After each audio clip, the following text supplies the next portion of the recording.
All for Content, édition 2025.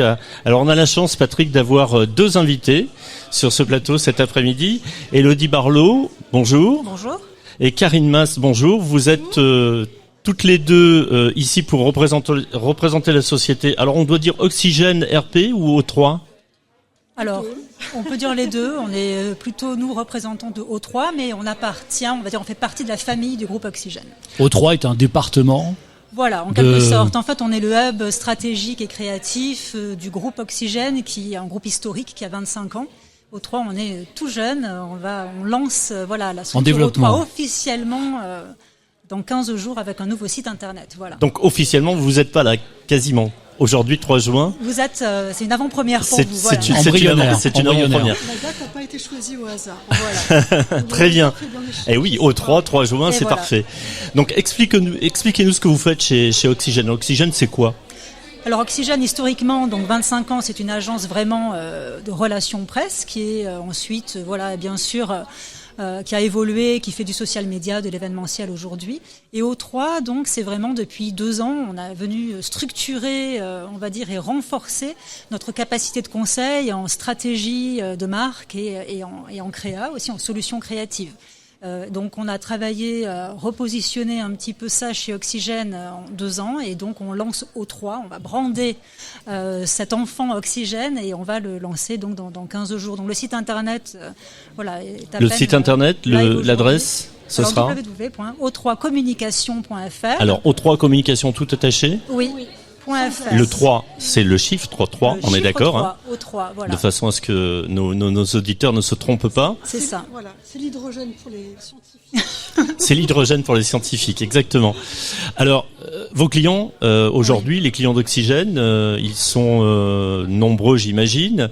Vous visez quel secteur d'activité ? Quels sont dans votre portefeuille les principaux clients, si on doit citer quelques marques, quelques noms, quelques secteurs d'activité ? Alors on n'est pas spécialisé en tant qu'agence, on accompagne vraiment tous les secteurs, tous les clients petits et grands, plusieurs secteurs qui en font la demande. Voilà, donc on a des clients par exemple dans la food, avec Vivien Paille par exemple, que l'on a accompagné sur la raison d'être corporate. On a aussi des clients dans l'énergie comme Triba Énergie, dans l'éducation supérieure comme l'ICAM, encore on accompagne Suez en région PACA. Donc c'est vraiment assez varié.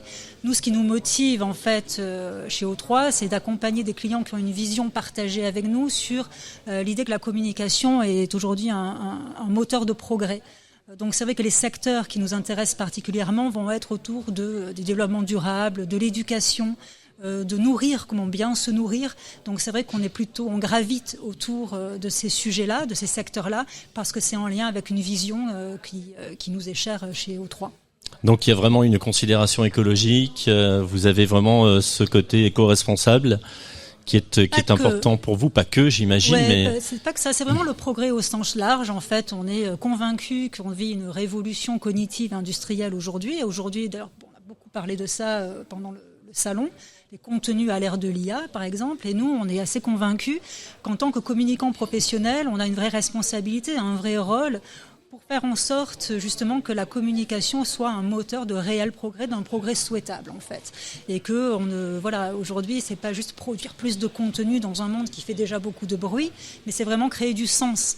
Donc c'est pas que de l'écologie, ce n'est pas que du développement durable, c'est vraiment un sens c'est philosophique et humaniste de cette vision de la communication qui est claire en fait et qui permet de grandir et de progresser. Ça, c'est le message que vous passez auprès de vos clients pour les sensibiliser. C'est vraiment une conviction. C'est une conviction. C'est l'essence même de votre démarche et de votre société. L'idée aussi derrière de progrès, c'était de se dire que la communication, si on regarde le sens étymologique, c'est vraiment communicare, pardon pour le côté latin, mais c'est vraiment cette idée de mettre en commun. Donc aujourd'hui, on assiste à de plus en plus d'annonceurs de marques qui pensent que la communication, c'est de l'information. Or, la communication, c'est avant tout la reconnaissance de l'autre. Donc quand on aborde cette idée de progrès, c'est aussi un progrès qu'on souhaite partager avec les autres. Donc dans nos protocoles, dans nos systèmes d'innovation, on intègre beaucoup le client avec nous, les annonceurs. Et vous l'impliquez vraiment et essayez de donner du sens à sa communication. Complètement. Et il y a aussi beaucoup de clients qui viennent nous voir en disant finalement je suis un peu perdu, quoi. Et parce que c'est vrai qu'on est quand même à un tournant et c'est d'autant plus perdu. Ça veut dire quoi? Perdu par rapport au support existant, par rapport à la multitude de supports beaucoup plus proposés. Large. Je pense qu'on vit une mutation, un peu noyée, en fait. Et ce qu'on a retrouvé d'ailleurs à travers les sujets d'aujourd'hui, à travers les conférences. Donc c'est vrai que parfois on fait des ateliers juste pour justement repositionner, la base, qui est l'entreprise, vers quoi elle a envie de se destiner, quels sont les enjeux, les objectifs pour éviter justement une forme de déperdition en fait. Oui, l'idée c'est vraiment de revenir aux racines, à l'ADN d'une marque, d'une entreprise, et essayer d'y associer effectivement les différents protagonistes, les différents décideurs, pour qu'ils puissent s'impliquer avec vous, et que leur démarche ait du sens et qu'ils soient aussi rassurés, et derrière leur trouver des solutions. Quand ils commencent à être, comme vous le disiez, perdus, qu'ils trouvent des solutions qui soient pertinentes pour communiquer différemment. Oui. Vas-y, je t'en prie. Juste pour ajouter qu'en fait, c'est vrai que ce qui motive parfois aussi les clients, parce qu'on est dans un monde qui va très vite, c'est la performance, c'est le résultat immédiat. Et on essaie en fait finalement d'accompagner nos clients différemment. Oui, la performance est importante évidemment, mais c'est aussi regagner cette idée du temps long en communication, mais aussi en performance sur le temps long pour avoir des succès pérennes en fait, y avoir une vraie croissance pérenne. Et on ne va pas retrouver ça si on se laisse happer par l'immédiateté des contenus, par l'immédiateté de la communication. Donc c'est aussi cette idée de dire la performance oui, mais elle n'existe pas sans progrès, et la croissance pérenne, c'est une communication du temps long. Vous redonnez un peu d'air dans le champ de réflexion. Exactement. Ouais. Alors c'est vraiment quelque chose qui est récurrent, parler de communication longue, et essayer d'avoir une vision sur du long terme, essayer déjà d'avoir une vision et éviter la réponse à l'immédiateté comme vous disiez, mais en même temps c'est super difficile parce que on est dans une société où on est sous pression, et on a l'impression qu'on a vraiment le sentiment qu'on a vraiment besoin de répondre très vite à une demande, d'avoir une réaction très vite, une réaction immédiate, très vite. Voilà. Et vous réussissez à convaincre les clients qu'il faut aller justement il faut se poser, il faut apprendre à se poser, il faut prendre du recul, il faut avoir une communication avec une réflexion sur du long terme. Ça, vous arrivez à les convaincre, et derrière il faut le traduire pour que ça puisse effectivement avoir du sens, et en même temps s'inscrire sur la durée. Sans qu'il soit happé, ou en tout cas très agité en se disant on a un problème, il faut répondre immédiatement, on a une problématique, on a un concurrent qui réagit vite, il faut que nous aussi on ait un mode de réaction.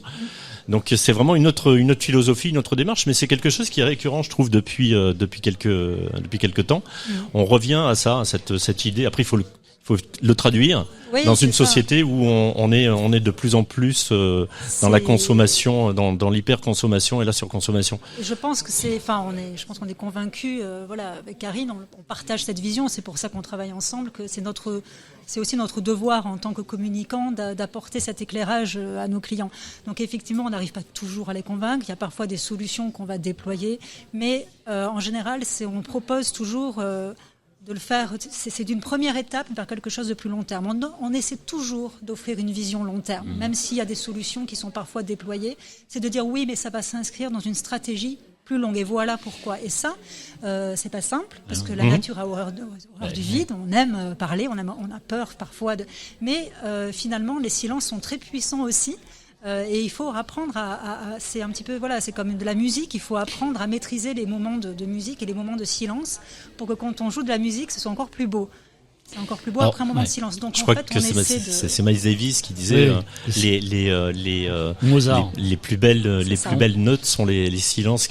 La musique, c'est le silence qui est entre deux notes. Alors vos clients vous opposent un temps court souvent. Pas en temps Et court. comment vous faites justement pour modifier la perception du temps dans leur tête? En le Comme plaçant quoi ça dans va un être temps un long, bénéfice en fait. plus pertinent. Ouais, en le plaçant dans un temps long, en fait, en leur montrant qu'aujourd'hui, ce qu'ils nous demandent à court terme va leur apporter ça, mais que si on l'inscrit dans un temps plus long, avec des stratégies plus long terme, en fait, on va avoir ça va être beaucoup plus intéressant, beaucoup plus riche, beaucoup plus singulier, et que ça va leur apporter pas de la performance immédiate, pas que, mais une vraie croissance pérenne. Voilà. Très bien. Et ça, c'est notre bataille, en tout cas. Karine Mast et Elodie Barlot, merci. Je rappelle que vous représentez la société Oxygène, O3 également. Si vous aviez en un mot un qualificatif pour parler de cette édition 2025 du Salon All for Content, vous diriez quoi? Je démarre moi. Je vais dire Un mot, très simple. terrain, expérience terrain, feedback. Merci beaucoup. 3 mots. Merci. beaucoup. Bah oui, 3 mots. Très bien. 3, on fait tout à part 3, nous on est au 3. Ah ben c'est bien, et oui, normal, c'est logique.